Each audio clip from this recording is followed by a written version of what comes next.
will always do my duty, no matter what the price. I've counted up the cost, I know the sacrifice. Oh, and I don't want to die for you, but if dying's asking me, I'll bear. Thank you.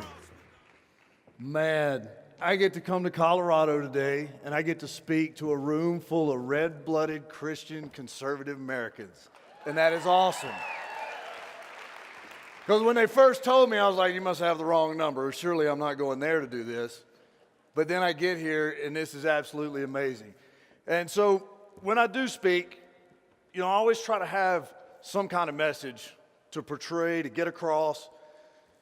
And today, that message for me is, when you leave here, I will have done my job if you walk out of this room with your head held a little bit higher, your chest puffed out, a little pep in your step, letting everybody out there know that you're proud to have the beliefs that you believe and the ability to do that in the United States of America. And that's my goal. And so everybody asks, well, how did you get to where you are now? What made you the person that you are and everything? And, it's a long story, so I'm going to try to condense it for you. And I wasn't always the person that I am today, and there's a lot of people that'll tell you that. But my journey started when I was young. I was in high school. I was a pretty gifted athlete, had the opportunity to play college football, thought that's exactly what I wanted to do. And then I found out that my mother had been diagnosed with a terminal illness. And so my parents were divorced, and I had a big decision. What am I going to do? Do everything that I've trained to do, go out, play football, do all that stuff, or am I going to do the right thing and take care of my mother? And so I chose the harder decision, which was take care of my mother. That lasted for about 16 months, and unfortunately she passed away, but it's part of what made me who I am today.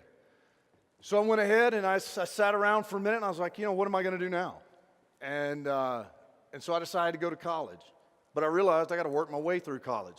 I didn't have a gift. I didn't have anything else except the ability to go out and get a few loans and become a sheriff's deputy and work the midnight shift and then go to school during the day. And so once I graduated, I then went and decided I was going to enlist in the military. I came from a long history of military service to this country, and I decided it's something that I always wanted to do. So when I went in, it was obviously before the global war on terrorism. I said, hey, I want to go to a special operations unit, and I want to be with the best. It's what I'd always done my whole life. I want to be with the best. Type A personality, driven person. So that's what I did. Then the war kicks off. Then what you realize is you have signed a blank check to the United States that says, hey, I will go defend this country, and if this check gets cashed, I may come back missing a leg, I may come back missing my sight, I may not come back at all. But that's what you're willing to do, and that's what so many people tend to forget around here, is that we're still an volunteer military. And so no matter where I'm speaking, I remind people, I don't have to in this crowd because we all think alike. But in a lot of crowds, they don't. And I'm like, I don't care what your beliefs are, but you better support the troops because they're the ones that are allowing you to sit here and do what you do today.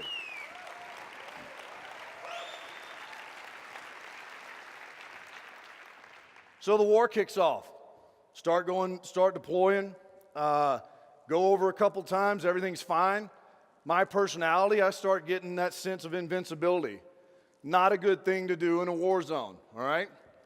And lo and behold, end up getting involved in an ambush one day, which resulted in 2 hand grenades coming inside the vehicle that I was in, both detonating, and then getting out, getting into a gunfight, being shot once more, and then realizing, hey man, my life is about to change. And so, take you a little bit of that journey. So the gunfight was so intense that day that they could not fly the helicopters in to get us. They said the only way you're going to get out is to drive back. So I remember I got out, got in the gunfight, everything was happening, remember getting shot, and then kind of everything starts to blank out. And I remember the doc taping this lollipop on my finger. And I'm thinking, dude, I didn't just make a deposit at the bank. Why are you taping a lollipop on my finger? Well, it's fentanyl. And if you don't know what fentanyl is, it's about 100 times stronger than morphine. So in about 2.5 minutes, I'm seeing little pink unicorns flying and bunnies and green ducks and everything else. And I'm like, dude, I should have got shot a long time ago. This is good. But then when I get to they get us back to the combat hospital and they start working on us. And you got to understand now, this was 2005. So it was hot over there. It was 127 degrees, all right? Under Armour had just come out with this men's underwear, all right? Breathable stuff. Because prior to that, it was all cotton, and cotton's not your friend in the desert, all right? So you know where I'm going. You just didn't wear any. So I'd sent my dad an email, and I'm like, hey, Pop, I heard Under Armour's got this new underwear. How about sending me a pair? He sends me an email back, his son, this stuff's $39.95 a pair. Ain't happening. I'm like, look, man, I'll pay you back when I get home. Send me some. He sends me one pair, all right? So they're rolling me in the hospital, and my boys are like, hey, sir, you were all out of it, and they're rolling you in. They take those scissors, and they start going up your pant leg, and they said, you popped up off the gurney, and you were like, hey, whatever you do, don't cut my drawers. They cost $40. And I passed back out. And so what that pair of underwear has garnered me is a lifelong relationship with Under Armour. They currently hang in the headquarters in Baltimore, Maryland. All right, they're washed. Don't worry about it. They're not standing there by themselves or anything, but they got bullet holes and all that stuff in it. It's just all the cool stuff. And so then I laid around for a few days in the hospital there, and I started getting depressed. And I started realizing, hey, my life's going to be different. So they packaged me up. They send me down to a holding area, all right? So get the holding area. As we're flying in, I remember looking up. I see this huge tent, looks like a Taj Mahal. I'm like, well, the Air Force must be here. Nobody else gets that. Yeah, see? Listen, this is the smartest man in the room, or a woman, I can't see you, whichever one you are. Smartest person in the room. Your kids want to go to the military, tell them to go to the Air Force, all right? If they stay on one of your bases, they get substandard housing allowance because it ain't nice enough for the Air Force, all right? So I get there, big Taj Mahal, they start rolling us in. It's -5 degrees inside that tent. There's an air conditioner for every 3.5 feet because that's how the Air Force rolls, all right? There are people in there wearing polar fleece in the middle of the desert. I'm like, man, why was I so stupid to join the Army? So I'm mad. I've cussed out about half the people coming in there, and all of a sudden, it's kind of like these lights in my eyes. It's a mirage. And this was before I was married. I was still a single man. It's like a mirage, and I'm like, oh my gosh, look at this beautiful Air Force nurse headed my way. So I go, clean myself up a little bit. She's like, how are you doing? I said, I'm doing a whole lot better now. How are you? She goes, she said, when's the last time you had a bath? I said, it's been a long time. She said, you need a sponge bath. I said, yes, I do. So now I'm sitting there grinning from ear to ear. This guy walks up and he's like, man, you cussed me and my two buddies out when you were coming in, and now you're sitting here grinning ear to ear. What's going on? I said, I'm about to get a sponge bath. He goes, yes, you are. My name's John, and I'm here to give it to you. I said, no, John. A grown man is not about to sponge me off, John. Go away. I'll go all the way to D.C. stinking. Leave me. And so I went back. They started doing surgeries. I got better. More surgeries. I finally got so tired of all the surgeries and the rehab and everything. I said, hey, cut my leg off. And at that point in time, they were like, whoa, wait a minute. And this is a whole team of doctors. They're like, well, tell you what, you need to go get 7 second opinions. And I said, wait a minute. You guys went to school for an additional 12 years to tell me there's such thing as 7 second opinions? How does that work? And they go, well, 2 of them need to be from a civilian doctor. And I said, well, this ought to be interesting. So go out to this one civilian doctor and tell him what I want to do. I want to cut my leg off because I want to redeploy. I want to go back overseas. This is what he tells me. He goes, son, just let me fill out this paperwork. You go home and collect disability. At that point in time, I threatened to monkey stomp him. All right, I'll tell you what that is later. But it didn't go over too well for me or him either, all right? I lost my mind. I said, hey, listen, there's enough people sitting at home doing absolutely nothing, collecting a free check, that I am not about to be one of them. So either do it or we're going outside. And then I was escorted out, and it kind of goes on from there. But anyway, I finally talked to the doctor to the surgeon at Walter Reed, and he agreed. He said, I'll do it. The most traumatic part of that surgery was when they rolled me in there that day. He's got the loudspeakers in the surgical unit playing Chicago. It's like a 1989 prom song in there, and I'm like, dude, if you're cutting my leg off today, this ain't gonna work. We need Ozzy Osbourne or Metallica or something. But this prom music ain't gonna get it. Change it. And so they did. They cut it off. I went through a lot of trials and tribulations, a lot of dark days, all right, because I had setbacks. As I told you earlier, being a type A personality, I don't listen real well. So when the therapists are like, hey, walk from here to here, I'm like, no, I can walk from here to all the way over there. Well, let me tell you what happens when you're an amputee and you don't listen to the physical therapist. It's terrible, man. It's almost like a form of torture. They're like, hey, come here, sit down. Take that leg off. Let me look at your leg, make sure everything looks good. They'll take your leg and they'll walk away. And they'll be like, let me know when you want to listen. And you're like, bring my leg back. And they're like, no, here's a set of crutches. Come back in 2 days. It will get your attention very quick. You crutch back in there and like, can I get my leg back? And they're like, yeah. And you start listening to them. So I started deploying again. I got better. I was one of the first special operations soldiers in the United States military to redeploy in a combat zone. All right? Thank you. But it doesn't necessarily make me the smartest, all right? Because that's when I got shot 2 additional times after being an amputee. So my dad reminded me, he said, son, you are not the sharpest tool in the shed. He goes, I don't know what's wrong with you, but you would have thought after the first time you'd have said no to the second and third, but whatever. So part of what made me who I am today is when I got there, you can pretty much imagine I was pretty arrogant. I'm like, hey, because they made me go through an entirely separate selection course again.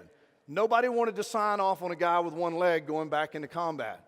So they made me do all kind of crazy physical stuff to get certified to go do that. And so once I did, I was pretty arrogant. I was a pretty cocky fella. And I actually lost my humility. And humility is something that we can never lose. You gotta stay humble. You can stay hungry, but you gotta stay humble. And so I get this new guy coming in the unit, and I didn't even take the time of day to stop and even ask him who he was, where he's from, or anything about him. I was like, hey, bud, we're leaving in 2 weeks. When we get overseas, you'll get some OJT, and I'll talk to you then. And he was my fire support officer, young lieutenant, West Point grad. He's the guy that controls all that aircraft that I need very badly when we get into a bad situation. And I forgot all that. So we get over there, they tell us where we're going on the first mission, and I was like, man, this is going to be bad. Been there several times. Been in a lot of gunfights there. So I sat everybody down and said, hey, listen, here's what's going to happen. Because most of the guys with me had already been to this location. I said, from the time we get off the helicopter to the time we get to the target, we will be in a gunfight. Then on the way back, we will be in a gunfight all the way back to the helicopters to get out of there. Sure enough, within 8 minutes of getting off the helicopters, we were in a gunfight. 45 minutes to the target, gunfight. On target, a hellacious gunfight. So this guy's job is to run up the stairs, get up there, highest point, top of a building, whatever, get communications with the aircraft, and call in fires from the aircraft to keep the bad guys away from us, or neutralize the bad guys. So me, that cocky fella, decides, I'm going to run up top of these stairs to the rooftop and see if I can't get a charge out of this young lieutenant. So I go running upstairs. I come sliding in next to him. I'm like, Ed, do you think we're going to make it out alive? He's like, yep. And I was taken back. I was like, this guy may be cockier than me. And I said, you seem pretty confident and calm about that. I said, there's guys downstairs sweating it out, and they've been here. He goes, yeah. He goes, well, we're going to be just fine. I said, Ed, how can you be so confident about that? He said, well, if you'd have taken the time to stop and talk to me, ask me my name, figure out who I am, where I'm from, or anything about me, he goes, what I would have told you is, I'm Billy Graham's grandson. And he said, I called my granddaddy before we came out tonight, and he says we're going to be just fine. And so I sit there for a minute, and I let this process, and I'm like, dear God, this is Billy Graham's grandson. What am I going to do? I looked at Ed and I said, Ed, you are no longer to be any more than 2 feet away from me. You understand? Because, like, your granddaddy's got some kind of force field around you. And if you're in my little area, then I'm in your force field and I won't get hurt again, all right? Come here, buddy. And old Ed to this day is still serving this country. He's a major now. Actually, yeah, he's close to being a lieutenant colonel by now. But Billy Graham's grandson is still fighting the war out there for us. But I say all this to tell you this, all right? You are going to have bad days. We all do. Hopefully I can shine a little bit of light on what a bad day actually is and let you know that it's only temporary. That bad day only lasts as long as you let it last. If you start feeling sorry for yourself, if you start sitting around making excuses about why you can't do something, then guess what? You won't be able to do it. If you pick up the pieces and realize that everything in life happens for a reason, and I got to move on with life, because guess what? This is a temporary life. I've yet to meet somebody that came back and said, hey, I'm back for a second run. So you got to live it every day like it's the last one you got. And, you know, people all the time come up to me, especially if I'm in shorts, jeans, long pants. They don't make a connection that I'm an amputee. But if they see me in shorts, you know, I got tattoos and stuff, and they come up and they're like, hey, you know, are you a veteran? Yes, I am. Well, I'm just so sorry that you lost your leg. And I'm like, why? Why do you feel sorry for me? Well, you know, and I'm like, no, I don't. Please tell me. Why are you feeling sorry for me? I'm like, listen, don't. I'm like, check it out. Every time I buy a pair of socks, it's buy one, get one free, all right? Why are you feeling sorry for me, all right? I only got one foot that gets cold. On a rainy day, I just hop on the plastic foot, and the other one doesn't get wet. I'm like, so why are you, don't feel sorry for me. I don't want anything from you. All I want is an opportunity, all right? I don't want a handout. And the majority of your veterans, and there's 10% that don't fit into that majority, the majority of them don't want a handout. They just want to thank you every once in a while. They want to know because guess what? Unfortunately, so many people in this country take it for granted that they get to live here. And I promise you, if I could, I'd get every airplane out at that airport right now, load it up and send them to some of the places I've been. Say, come back and let me know how you feel in about 3 weeks, all right?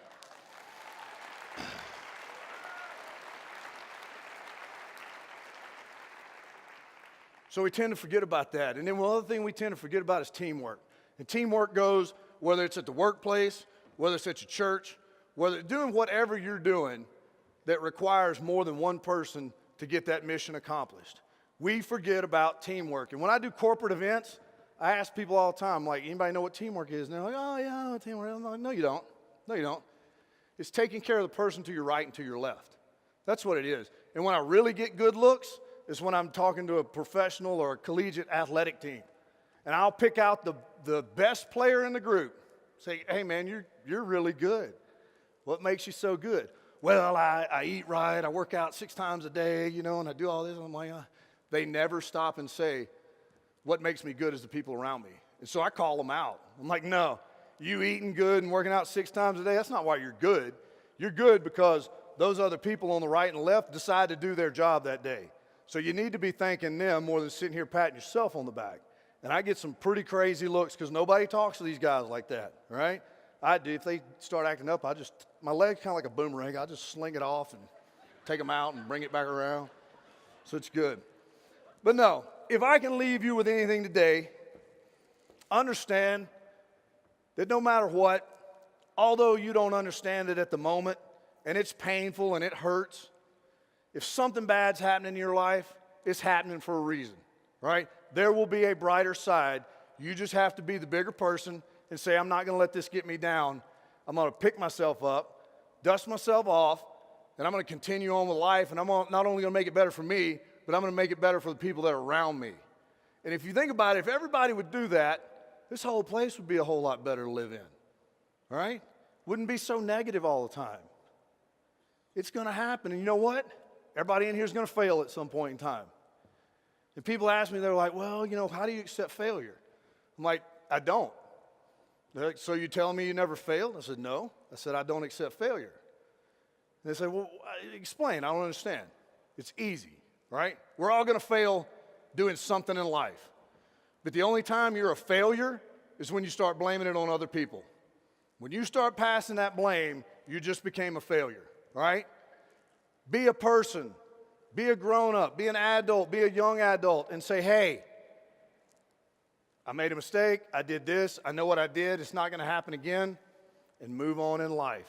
You'll garner the respect of everybody around you, and they'll want to be around you, and they'll love you for it. So in closing, it has been an honor for me to be here today, to get the opportunity to share a little bit of my story with you, and hopefully make a connection with somebody out there that may be having a bad day, somebody that may need that little pick-me-up as they walk out that door. So when you leave here today, because there's some protesters out there, all right, hold that head up high, puff that chest out. If anybody says anything, call me. I'll be back here. I'll come out and take them out for you, all right? Thank y'all. Y'all have a great day. I will always do my duty, no matter what the price. I've counted up the cost. I know the sacrifice. Oh, and I don't want to die for you, but if dying's asking me, I'll bear that cross with honor, 'cause freedom don't come free. I'm an American soldier. We here at the Western Conservative Summit partnered with Team Never Quit, which Chad's a part of, Marcus Luttrell's also a part of, and I think that this is going to be hopefully an ongoing thing where we can get a team member from Team Never Quit, a veteran, come out here and address us at the Western Conservative Summit. So I hope we can keep doing that in years to come. Absolutely. Sound good? Thank you. Thank you. God Thanks bless you, Chad. Thank you.